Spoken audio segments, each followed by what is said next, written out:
प्यारे बच्चों, आज हम कक्षा 11 के लिए जो नया चैप्टर पढ़ रहे हैं वो है वेक्टर एनालिसिस। ये आपका चैप्टर 5 है और इसमें हम पढ़ेंगे कि जो सदिश राशियां हैं उनको कैसे विश्लेषित किया जाता है, कैसे उनका एनालिसिस किया जाता है। ठीक है, अब आप ये तो जानते हैं, आपने ये प्रीवियस वीडियो में भी प्रीवियस चैप्टर में ये पढ़ा है कि जो कोई भी भौतिक राशि होती है वो क्या होती है, जिसका हम मापन कर सकते हैं। ठीक है, तो जो भौतिक राशि है जिसका हम मापन कर सकते हैं वो दो तरह की भौतिक राशि आपके पास होती है। एक होती है सदिश राशि, एक होती है सदिश राशि जिसे आप कहते हैं वेक्टर क्वांटिटी, और एक होती है अदिश राशि जिसे आप कहते हैं स्केलर क्वांटिटी। ठीक है, दो तरह की राशियां आपके पास होती हैं, वेक्टर क्वांटिटी और स्केलर क्वांटिटी। अब पहले अदिश राशि को ले लो। अदिश राशि होती क्या है? अदिश राशि ऐसी राशियां हैं जिनको व्यक्त करने के लिए केवल परिमाण की आवश्यकता होती है, मैग्नीट्यूड की आवश्यकता होती है। इनको व्यक्त करने के लिए हमें और किसी चीज की आवश्यकता नहीं है। ठीक है, यानी अगर मैं कहूं कि आपके पास जो द्रव्यमान है वो कैसी राशि है? अदिश राशि। और मैं कहूं m जो है वो 10 किलोग्राम है। ठीक है, तो ये 10 किलोग्राम, ये आपके पास, आप ये भी जानते थे कि जो भौतिक राशियां हैं वो कैसे व्यक्त की जाती है, उनको रिप्रेजेंट करने के लिए एक आंकिक मान होता है और एक यूनिट होती है। तो ऐसी राशियां जिनके लिए केवल एक आंकिक मान और एक यूनिट की जरूरत है, इसमें अन्य किसी चीज की आवश्यकता इसको व्यक्त करने के लिए नहीं है, ये दो चीजें इनफ है। ठीक है, तो ऐसी राशियां कहलाएंगी अदिश राशियां। जैसे मैं कहूं कि मैं इस लेक्चर को 45 मिनट में खत्म कर दूंगी, तो 45 मिनट आपको उस समय को बता दे रहा है और वो उसको रिप्रेजेंट करने के लिए काफी है। ठीक है, यानी अदिश राशियां कैसी राशियां हैं? वे राशियां हैं, वे क्वांटिटीज हैं जिनको हम डिस्क्राइब करने के लिए केवल हमारे पास मैग्नीट्यूड जरूरी है, यानी केवल परिमाण की आवश्यकता होती है। इनके लिए केवल क्या चाहिए? केवल परिमाण, मैग्नीट्यूड। ठीक है, मैग्नीट्यूड की आवश्यकता होती है। ऐसी राशियां अदिश राशियां कहलाती हैं। जैसे हम कह रहे हैं द्रव्यमान हो गया, लंबाई हो गई, समय हो गया, दूरी हो गई, ये सब क्या है? अदिश राशियां हैं। ठीक है, जैसे मैं कहूं मेरे घर से मेरे विद्यालय तक की दूरी 10 किलोमीटर है, तो ये बता दे रहा है कि जो दूरी है वो क्या है? दूरी को व्यक्त करने के लिए 10 किलोमीटर काफी है। ठीक है, तो ये कैसी राशियां हैं? अदिश राशियां। और अदिश राशियों का जो जोड़, घटाना, गुणा, भाग है वो हम सामान्य गणित के नियम, सामान्य जो अंकगणित के नियम हैं उनकी सहायता से हम इसको कर सकते हैं। ठीक है, इसीलिए हमारे पास जो चैप्टर का नाम है वो सदिश विश्लेषण है, क्योंकि ये जो दूसरी तरह की राशियां हैं ये सामान्य गणित के नियमों की सहायता से इनका विश्लेषण नहीं किया जा सकता है। ठीक है, तो आपके पास क्या हो गई? ये अदिश राशियां हो गई। अदिश राशियां यानी इसको क्या कहते हैं हम? स्केलर क्वांटिटी भी कहते हैं। ठीक है, स्केलर क्वांटिटी भी कहते हैं। अब आ गया आपके पास सदिश राशि। ठीक है, आपके पास आ गई सदिश राशि।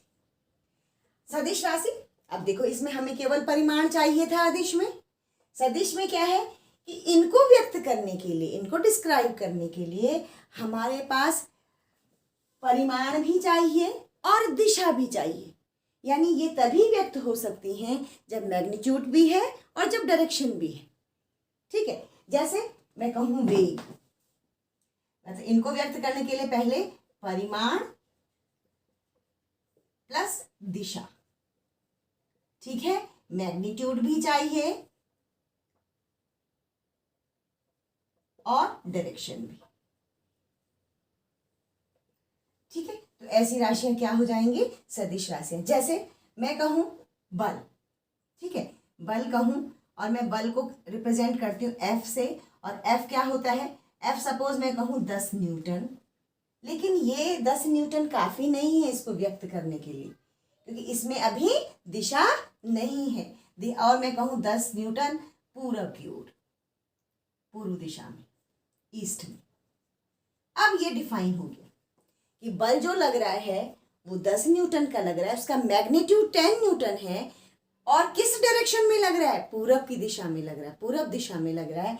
अब ये डिस्क्राइब हो गई फुली, ठीक है। तो ऐसी राशियां जो व्यक्त करने के लिए, जिनको व्यक्त करने के लिए हमें मैग्नीट्यूड भी चाहिए, डायरेक्शन भी चाहिए, वो राशियां कहलाती हैं सदिश राशियां। अब सदिश राशियों के एग्जाम्पल देखिए, जैसे एक तो यही हो गया बल,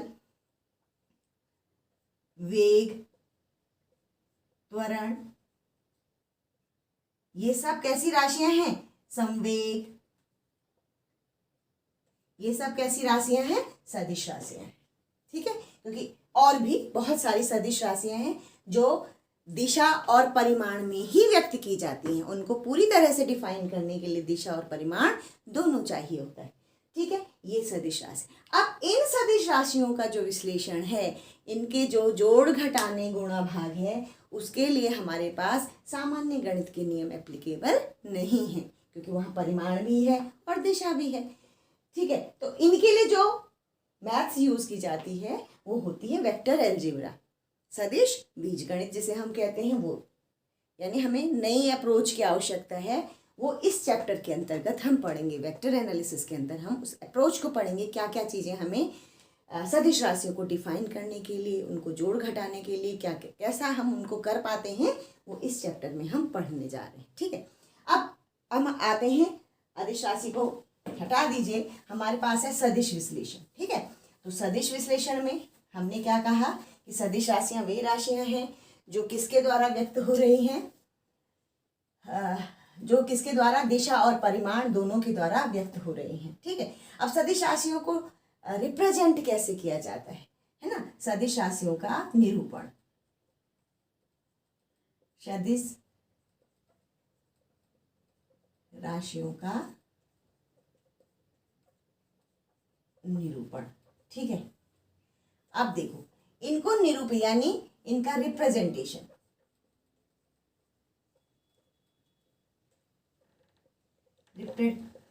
रिप्रेजेंटेशन ऑफ वेक्टर क्वांटिटी, ठीक है। सदिश राशियों को कैसे निरूपित किया जाता है, ठीक। अच्छा, हमारे पास हम कह रहे हैं परिमाण और दिशा, जैसे मैं कहूँ बल F, और F हो गया 10 न्यूटन, ईस्ट हमने कहा, यहाँ पे मैं E लिख दे रही हूँ ईस्ट के लिए, या ईस्ट लिख दीजिए पूरब की ओर। तो देखो ये परिमाण है, ये क्या है, मैग्नीट्यूड है, मैग्नीट्यूड है, और ये क्या है, डायरेक्शन है, ठीक है। अब इसको व्यक्त किया जाना है, मुझे इसको सदिश रूप में इसको लिखना है, तो क्या किया जाता है, इसको लिखा जाता है, इसको एरो से व्यक्त किया जाता है, इस तीर के द्वारा, इस तीर के द्वारा इसको व्यक्त किया जाता है, ठीक है। ये है निरूपण करने का तरीका। जैसे मैं इस बल F को लिखूंगी अगर, तो कैसे लिखूंगी, F, और इसके ऊपर एक एरो लगा दूंगी, ठीक है। इसके ऊपर क्या लगा दूंगी, एक एरो लगा, ये एरो शो करेगा कि दिस इज वेक्टर क्वांटिटी, ठीक। और इसका, इस एरो का जो ये एरो है, इस एरो का जो ये आगे का हिस्सा है, हेड बोलते हैं इसको, सिर, ठीक है, हेड, ये व्यक्त करता है डायरेक्शन को, clear, it shows the direction, ये डायरेक्शन को व्यक्त करता है कि किस दिशा में है वो। जैसे मैंने कहा ना पूरब, तो किस दिशा में है ये हेड शो कर रहा है, यानी हम जो चिन्ह लगाएंगे वो दिशा के हिसाब से लगाएंगे, ठीक। एक दूसरा, ये जो जहां से इनिशियल पॉइंट, जहां से शुरू हो रहा है, इसको कहते हैं इसका टेल, पूंछ, ठीक है। और ये टेल, ये हेड हो गया, ये टेल हो गया, और जो ये हेड और टेल के बीच का जो ये लंबाई है, ये शो करता है, इस एरो की जो लेंथ है ये शो करती है मैग्नीट्यूड, ये इसके परिमाण को शो करती है। क्लियर हो गया? यानी सदिश राशियों को या वेक्टर क्वांटिटी को हम एरो से व्यक्त करते हैं। एरो में जो हेड होता है, हेड का डायरेक्शन होता है, वो क्या होता है, उस वेक्टर का डायरेक्शन भी होता है। ठीक है, और जो उसकी लेंथ होती है, उस एरो की जो लेंथ होती है वो क्या होती है, उसका मैग्नीट्यूड होती है। ठीक है, अब सपोज जैसे मुझे इस 10 न्यूटन को रिप्रेजेंट, एक तरीका तो ये है। अच्छा, कभी कभी किताबों में क्या होता है बेटा, कभी कभी किताबों में एफ ऐसा लिखा रहता है, एफ, और इसको डार्क लिखा होगा, इसको बहुत डार्क लिखा होगा, मोटा, bold letter, bold capital letter में अगर लिखा है, ये भी शो करता है कि ये एरो, ये क्या है, सदिश राशि है ना। लेकिन जब हम कॉपी में लिखते हैं तो लिखने के लिए ये कन्वीनियंट नहीं माना जाता, क्योंकि हो सकता है हम इसको मोटा ना दिखा पाए। तो इसके लिए सबसे अच्छा तरीका यही है कि हम क्या करें, उस जो हमारे पास सिंबल है और उस सदिश राशि का सिंबल है, तो उसके ऊपर क्या लगा दें, हम एरो लगा दें, है ना। किताबों में, कई जगह किताबों में कैपिटल लेटर्स में भी, बोल्ड कैपिटल लेटर्स में भी इसको रिप्रेजेंट किया जाता है। एक तरीका तो ये है। अब ग्राफिकली माना मुझे इसको रिप्रेजेंट करना है, तो ग्राफिकली कैसे रिप्रेजेंट करूँगी। सपोज ये है 10 न्यूटन, ठीक है। अब ये 10 न्यूटन है, हमारा ये ओरिजिन है ओ, रेफरेंस पॉइंट, और मुझे इस 10 न्यूटन को यहाँ पर व्यक्त करना है, तो और उसकी डायरेक्शन क्या है, ईस्ट। उसकी डायरेक्शन क्या है, ईस्ट, या इसके साथ नॉर्थ ईस्ट कर दीजिए इसको, या ईस्ट नॉर्थ कर दीजिए, जरा सा और क्लियर हो जाएगा, है ना। पूर्व उत्तर की दिशा, ठीक है। अब देखिए, ये आपका क्या होता है, जब आप डायरेक्शन बनाते हैं तो ये क्या होता है, ईस्ट, नॉर्थ, ईस्ट है तो यहाँ वेस्ट, और यहाँ क्या है, साउथ। और जो नॉर्थ ईस्ट स्थिति होगी वो यहाँ कहीं होगी नॉर्थ और ईस्ट के बीच में, ईस्ट नॉर्थ स्थिति या नॉर्थ ईस्ट स्थिति कहाँ होगी, यहाँ कहीं होगी। अब मुझे इस 10 न्यूटन को व्यक्त करना है ग्राफिकली, तो मैं क्या करूँगी, इस 10 न्यूटन को यहाँ पर व्यक्त करने के लिए एक स्केल मान लूँगी। आप मान लेते हैं सपोज कि आपके पास जो 2 न्यूटन है वो 1 सेंटीमीटर के बराबर है, ठीक है, 1 सेंटीमीटर के वो बराबर है। तो आपके पास 10 न्यूटन कितने सेंटीमीटर के बराबर हो जाएगा, 5 सेंटीमीटर के बराबर हो जाएगा, ठीक है। और अब इसको क्या करेंगे, हम नॉर्थ ईस्ट डायरेक्शन में इस रेफरेंस पॉइंट से कितने सेंटीमीटर की लाइन खींच लेंगे, 5 सेंटीमीटर की लाइन खींच लेंगे, ये, ठीक है। यानी एक एक सेंटीमीटर के 5 भाग यहाँ पर हमने कर लिए, 1 2 3 4 और ये 5, यानी ये ए स्थिति है, ओ ए जो सदिश होगा वो व्यक्त करेगा 10 न्यूटन को।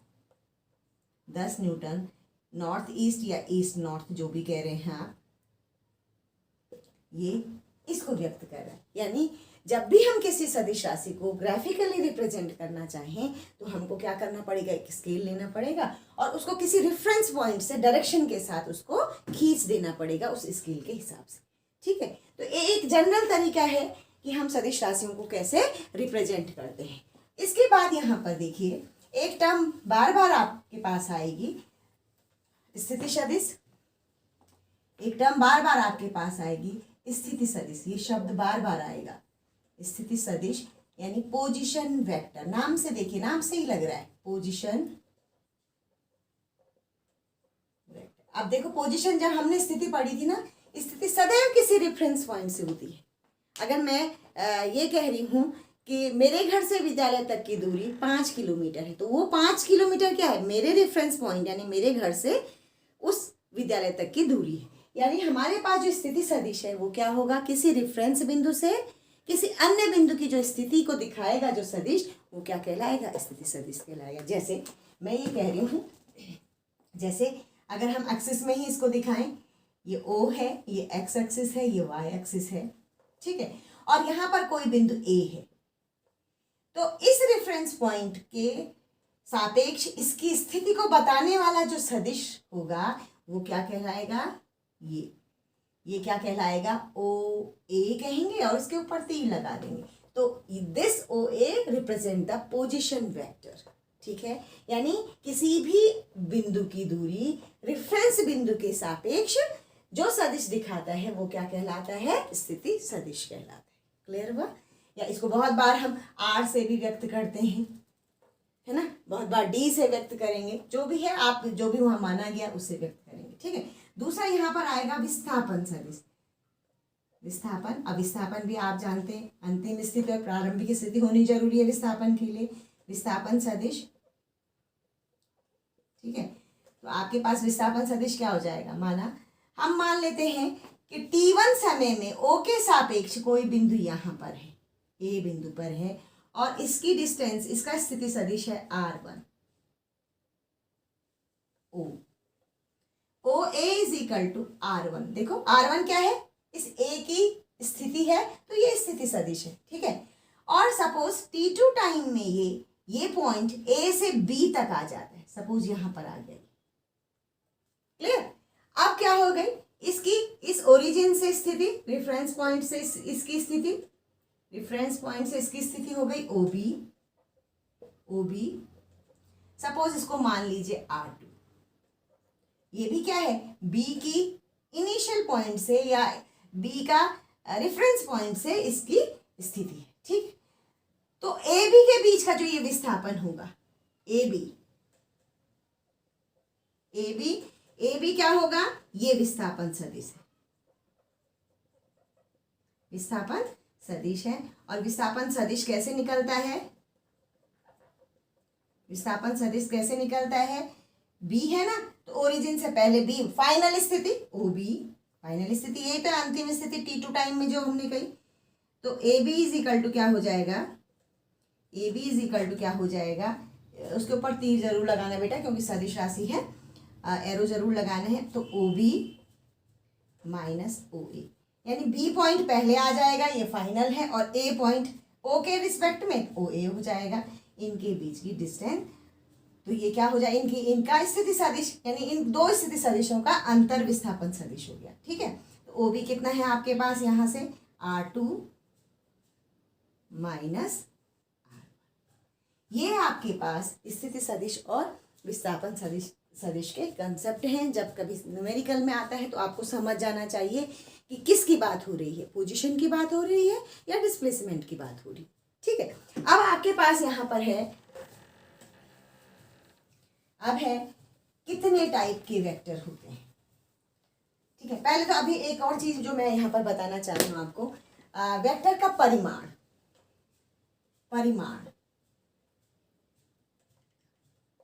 मैग्नीट्यूड, सदिश का परिमाण, इसको ऐसा लिखिए, सदिश का परिमाण, ठीक है। Magnitude of a vector, magnitude of a vector, इसको हम ऐसा कहेंगे।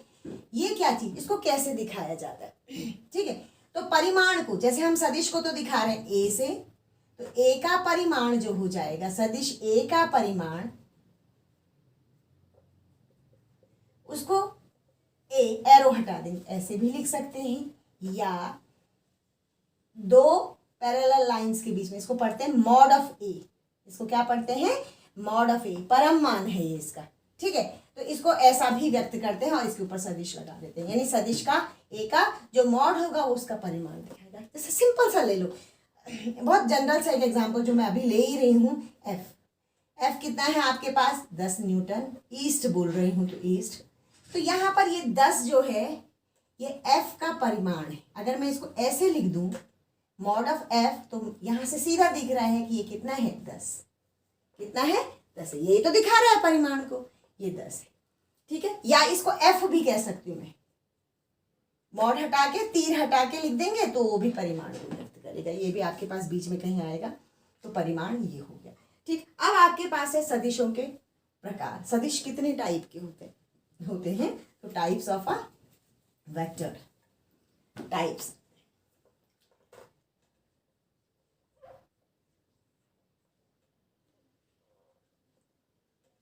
ठीक है।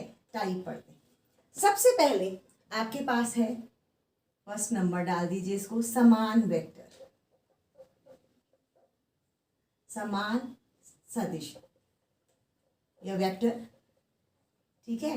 इक्वल वेक्टर्स, नाम से लग रहा है ना बेटा, इक्वल वेक्टर्स, समान सदिश क्या हुए, दो ऐसे सदिश, सपोज मान लेते हैं A और B, ठीक है।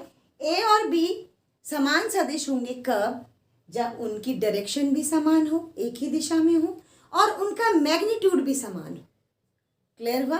तब हम कहेंगे ये दोनों कैसे हैं? समान सदिश है। सपोज मैं सदिश ए को ऐसा दिखा रही हूं, ओ और ए, ठीक है, ये सदिश ए है, ठीक है, और ये दिखा रही हूं मैं दूसरा सदिश इसी डायरेक्शन में, इसकी डायरेक्शन ये है, ठीक है, इसी डायरेक्शन में दिखा रही हूं मैं, ये ओ हो गया, ये बी हो गया, या ऐसे लगा दीजिए, यहाँ मत लगाइए एरो, ठीक है, ये बी हो गया। ये दोनों बराबर होंगे कब होंगे? जब इनका डायरेक्शन भी सेम है। अगर ये इस डायरेक्शन में है तो ये भी इसी डायरेक्शन में है। इनका क्या है? दिशा समान, एक ही दिशा में है, और दिशा समान होने के साथ साथ परिमाण भी समान एवं परिमाण समान। Direction and magnitude is same.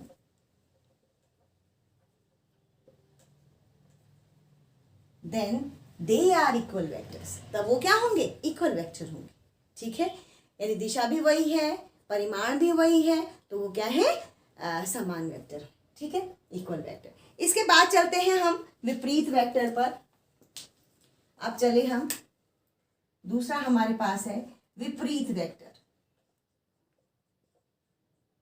नाम से ही लग रहा है, इनके नाम से ही इनकी डेफिनेशन डिफाइन हो जाती हैं। अपोजिट वेक्टर,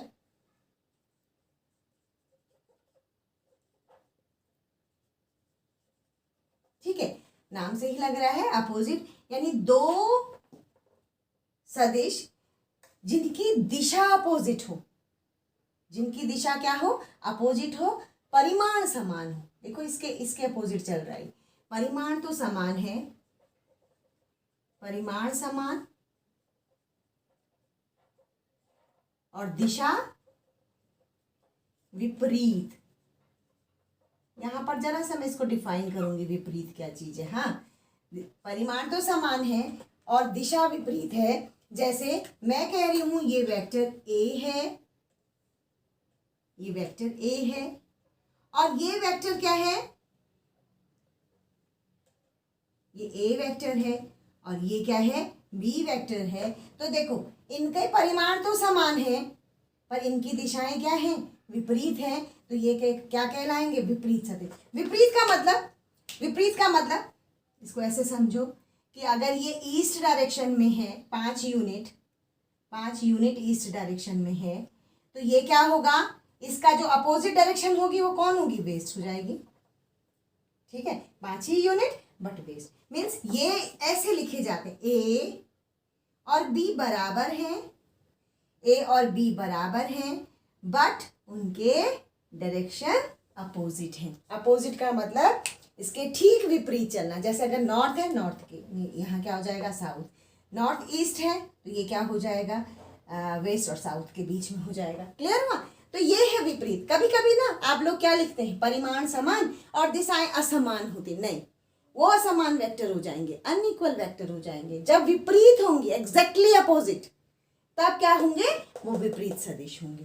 तो ये क्या है? आपके पास अपोजिट वेक्टर है। इसके साथ ही हमारे पास यहाँ पर आता है, टाइप्स पढ़ रहे हैं हम। तीसरा जो टाइप है वो है एकांक सदिश। वो क्या है आपके पास? एकांक सदिश है। एकांक सदिश, एकांक, इसको कहा जाता है यूनिट वेक्टर। इसको ना हिंदी में मात्रक सदिश भी कहते हैं। यूनिट से मात्रक सदिश, यूनिट है वो। ऐसा सदिश या ऐसे सदिश जिनका परिमाण 1 हो, जिनका परिमाण क्या हो? 1 हो, तो वो क्या कहलाते हैं? यूनिट वेक्टर कहलाते हैं।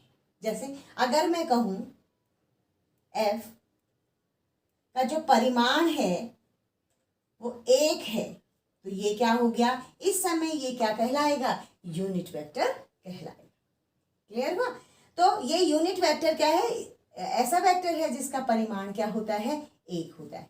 और इसको डिफाइन करने के लिए माना मैं कोई वेक्टर है, इसका जो परिमाण है, ठीक है, परिमाण को हम ऐसे लिखते हैं या ऐसे लिखते हैं, ये कितना है 1 बोल रही हूँ मैं।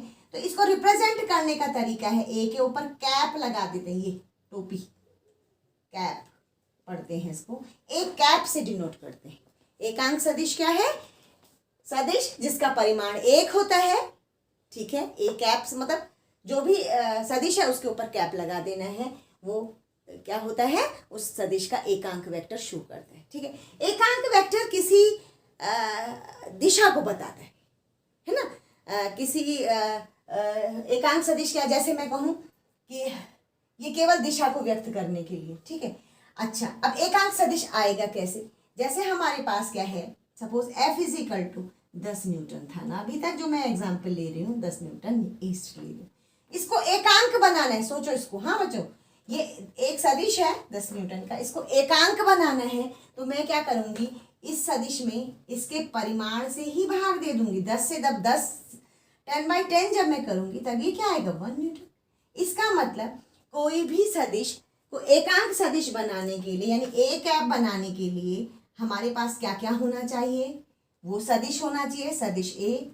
इसको सदिश लिखना है तो ऐसे लिखो, पूरा लिखने की जरूरत नहीं है, सिंबल्स में लिखिए, ए एरो लगा दिया, और उसके बाद क्या होना चाहिए, उसका परिमाण होना चाहिए। तो ये फॉर्मूला हो गया आपके पास। एकांक सदिश कैसे निकाला जाता है, जो भी सदिश आपको दिया होगा उसमें क्या करना है, उसी के परिमाण से डिवाइड कर देना है, तो हमारे पास क्या आ जाएगा, मात्रक सदिश आ जाएगा। और उस मात्रक सदिश की जो मैग्नीट्यूड होती है वो कितनी होती है, 1 न्यूटन की होती है। क्लियर है। और ये दिशा को शो करता है बेटा। जैसे अगर मैं कहूँ कि एक्स और वाई और जेड एक्सिस की में अगर हम अनुदिश एकांक वेक्टर लगाएं तो वो कैसे लगाएंगे, ठीक है, उसको हम कहते हैं लंब कोणीय सदिश भी कहते हैं। चलो ये हो गया। इसी को मैं जरा आगे ले जा रही हूँ, इसी को आगे ले जाते हुए हम कहते हैं एक और इसी का जो पार्ट है, इसी का टाइप समझ लीजिए उसको, वो है लंब कोणीय सदिश। लंब कोणीय सदिश, ऑर्थोगोनल वेक्टर्स, ठीक है। हम क्या कह रहे हैं कि यूनिट्स जो वेक्टर है वो दिशा को डिफाइन करता है, दिशा को निरूपित करता है। किसी वेक्टर की दिशा को व्यक्त करने के लिए यूनिट वेक्टर की जरूरत पड़ती, ठीक है। और यूनिट वेक्टर चूंकि 1 है तो वो केवल क्या कर रहा है, केवल उसकी दिशा को शो कर रहा है, परिमाण तो उसका 1 है, ठीक है। तो हमने क्या करना है, लंब कोणीय में क्या करते हैं कि हमारे पास 3 एक्सिस जो होती है ना, एक्स वाई, और ये एक्स एक्सिस हो गया, ये वाई एक्सिस हो गया, और ये जेड एक्सिस जो हम ऐसे करके डिफाइन करते हैं। तो आपके पास क्या होते हैं, तीनों 90 डिग्री पर होते हैं, लंब होते हैं। लंब कोणीय यानी दो सदिशों के बीच यदि 90 डिग्री का एंगल है, अच्छा, तो वहां पर वो लंब कोणीय सदिश हो जाएंगे। ये देखो, ये एक्स एक्सिस को हम दिखाते हैं, ये वाई एक्सिस की पॉजिटिव डायरेक्शन, और जेड को दिखाने के लिए क्या करते हैं, हम ऐसे खींच लेते हैं। ये तीनों क्या है, लंब है, एक दूसरे पर लंब है, और ये आपका ओरिजिन हो गया, मूल बिंदु, ठीक है। अब यहां पर देखो, एक्स के अनुदिश अगर हमको इकाई वेक्टर को दिखाना है, ठीक है, एक्स के अनुदिश दिशा दिखानी है, उसको लिखते हैं आई कैप। आई लिखना है स्मॉल ऑफ आई, और उसके ऊपर कैप लगा देना।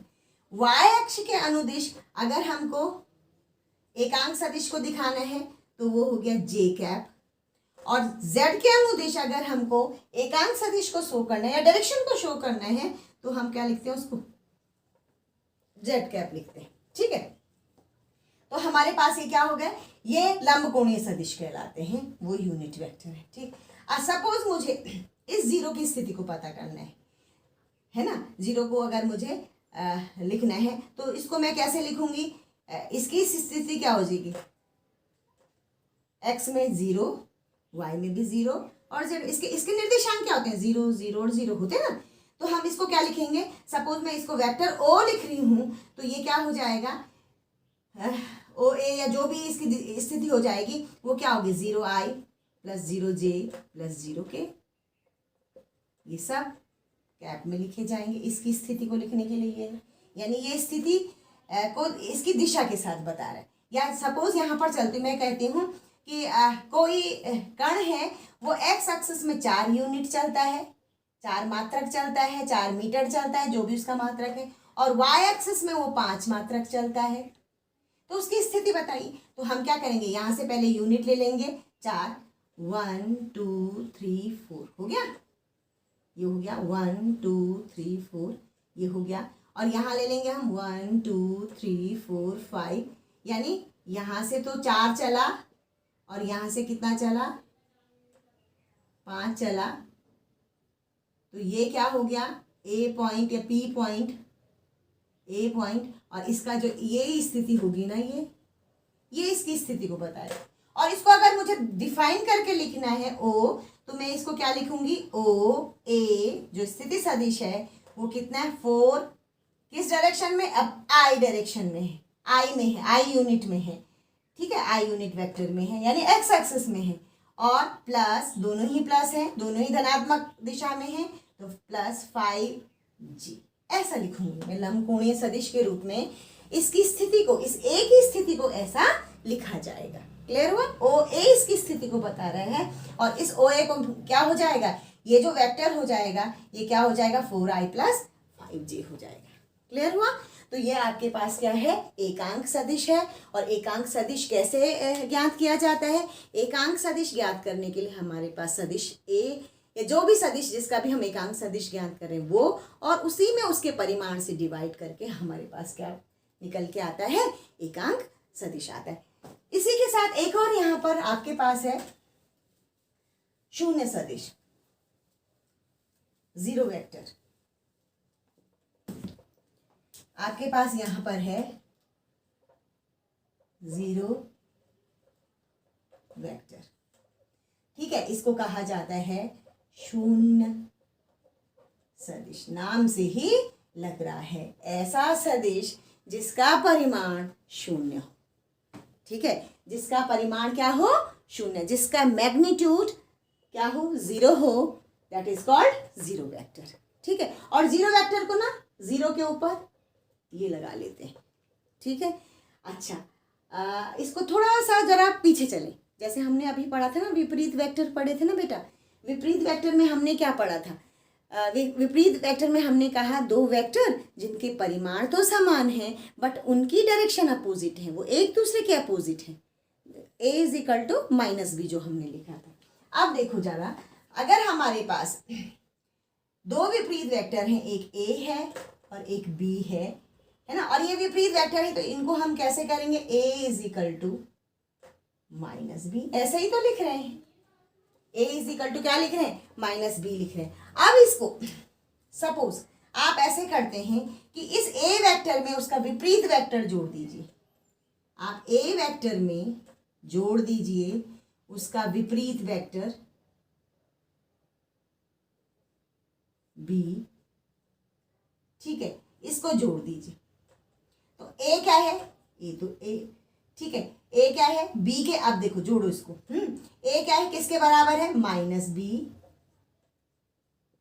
+ b, ये जोड़ दिया, और ये दोनों क्या हो गए, एक दूसरे को वैनिश कर देंगे, फिनिश कर देंगे, तो ये हो गया 0 0, क्योंकि ये सदिश का सदिश में जोड़ है, तो जो घट के भी आया जोड़ के भी आया वो क्या आएगा, सदिश आएगा, उसके ऊपर हम ऐसा तीर लगा देंगे, तो ये शून्य सदिश है। इसका परिमाण क्या है, शून्य है, ठीक है, इसका परिमाण शून्य है। और शून्य सदिश हमेशा का प्राप्त होता है जब किसी सदिश में उसका विपरीत सदिश जोड़ दिया जाता है, तो हमारे पास क्या होता है, जीरो वेक्टर मिलता है। अच्छा, अब यहाँ पे सोचो, अगर किसी वेक्टर में, इसके गुण देखो जरा, जीरो वेक्टर के क्या क्या प्रॉपर्टीज हैं, ठीक है, इसके गुण हैं कि अगर किसी वेक्टर में कोई शून्य सदिश जोड़ दिया जाए तो वही सदिश प्राप्त होता है, और उसकी दिशा भी सदिश एक ही दिशा में होगी, ठीक है। दूसरा, आप जोड़ो, आपके पास घटाओ, a में अगर हमने शून्य सदिश घटा दिया तो a ही प्राप्त होगा, वही सदिश प्राप्त होगी, उसकी दिशा भी वही। किसी सदिश में शून्य से गुणा कर दें, अगर हम किसी सदिश में शून्य से गुणा कर दें, ये a है और इसमें मैंने शून्य से गुणा कर दिया, तो आपके पास क्या प्राप्त होगा, शून्य सदिश प्राप्त होगा। तो ये क्या होंगे, शून्य सदिश के कुछ गुण हैं कि वो कैसे कैसे प्राप्त किया जा सकता है। शून्य से गुणा करके हम शून्य सदिश प्राप्त कर सकते हैं, या कैसे विपरीत सदिशों को जोड़कर हम शून्य सदिश प्राप्त कर सकते हैं। ठीक है, और अगर किसी शून्य सदिश को किसी सदिश में जोड़ा जाए तो वही सदिश प्राप्त होगा, उसकी दिशा वही होगी। घटाया जाए शून्य सदिश को तो वही सदिश प्राप्त होगा और उसकी दिशा भी वही होगी। अब यहाँ पर आपने विपरीत वेक्टर पढ़ा था और उस समय मैंने क्या कहा था कि हम जब विपरीत वेक्टर की डेफिनेशन आती है तो हम जरूर ये लिखेंगे कि उनके परिमाण समान हैं लेकिन दिशाएं विपरीत है, अपोजिट है। ठीक है, ऐसा भी तो हो सकता है कि परिमाण समान हो लेकिन दिशा भिन्न हो, विपरीत न हो कि ऐसे हो जाए, है ना। ये इसके परिमाण दोनों के समान हैं लेकिन इनकी दिशाएं क्या हैं, ये ऐसा हो गया, एक ऐसा है एक ऐसा है। ठीक है, तो ऐसे वेक्टर्स को कहते हैं असमान वेक्टर्स, अनइक्वल वेक्टर्स। ठीक है, तो जो विपरीत वेक्टर है ना वो अनइक्वल वेक्टर का ही एक टाइप है ना, एक प्रकार है कि उसमें क्या है, दिशाएं बिल्कुल विपरीत हैं, भिन्न है लेकिन कैसे भिन्न बिल्कुल विपरीत है। ठीक है, तो आपके पास वो क्या हो जाएगा, असमान वेक्टर। यानी असमान वेक्टर को अगर आप देखना चाहें एक नज़र में तो कैसे देखेंगे, असमान वेक्टर ऐसे हो सकते हैं। कैसे, सपोज इसमें मैं दिखा रही हूँ कि ये परिमाण समान है लेकिन ये ए है और ये बी है। ठीक है, सपोज ये दो मैग्नीट्यूड का है, ये भी दो मैग्नीट्यूड का, परिमाण तो समान है लेकिन दिशा भिन्न है, तो ये भी क्या हो गया, असमान वेक्टर का क्या हो गया, एक टाइप हो गया।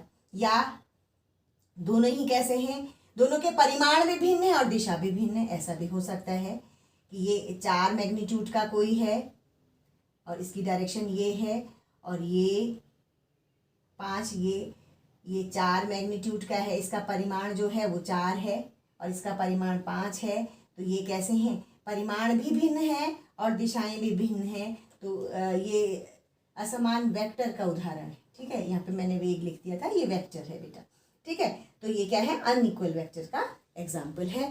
तो ये आपके पास आपने अब तक जो पढ़ लिया वो पढ़ा आपने, इसके टाइप में जो पढ़ा आपने वो आपने क्या पढ़ा, जीरो वेक्टर पढ़ा, यूनिट वेक्टर पढ़ा, इक्वल वेक्टर पढ़ा, है ना, ये सब, और इनके गुण भी आपने देख लिए। अब इसमें देखो एक और चीज़ जो मैं बताने जा रही हूँ, बस इसका एक छोटा सा पार्ट और है। इसमें क्या है कि अगर किसी सदिश में किसी स्केलर से गुणा कर दिया जाए, किसी सदिश में स्केलर से गुणा कर दिया जाए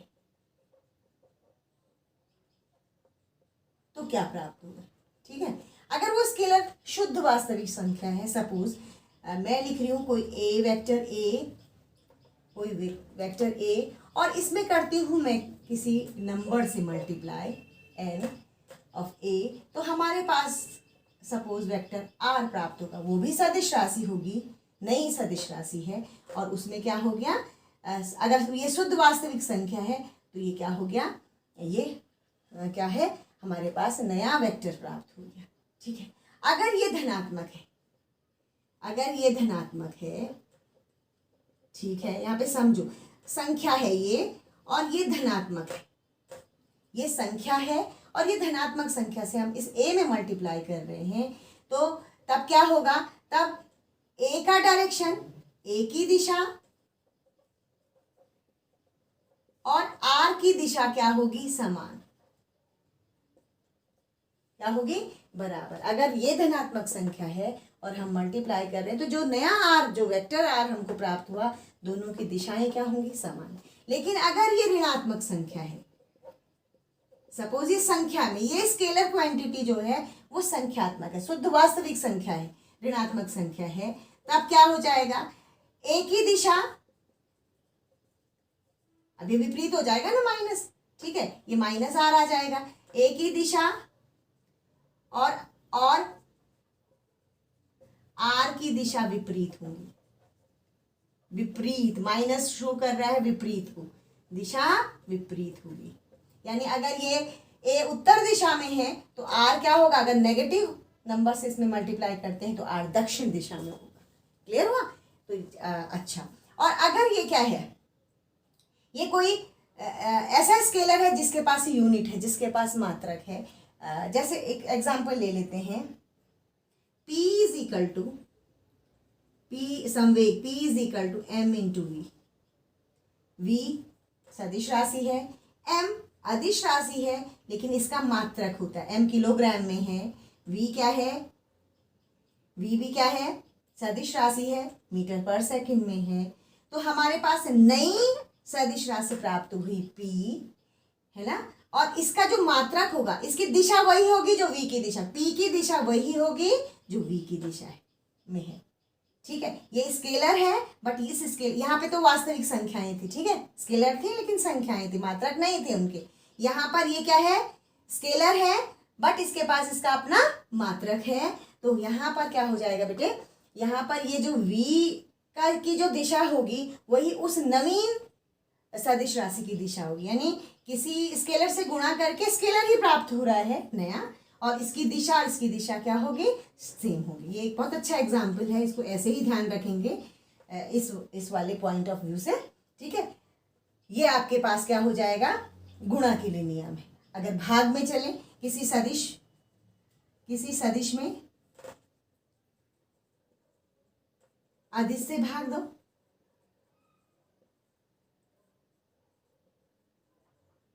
अभी देखो जब हमने यूनिट वेक्टर पढ़ा था तो वहां पर यही तो हुआ था कि कोई भी सदिश है, यूनिट वेक्टर जब मिला था हमको तो सदिश में किससे भाग दिया था हमने, सदिश में हमने उसी के परिमाण से भाग दे दिया था, तो हमको यूनिट वेक्टर मिला, है ना, ये भी सदिश राशि मिली।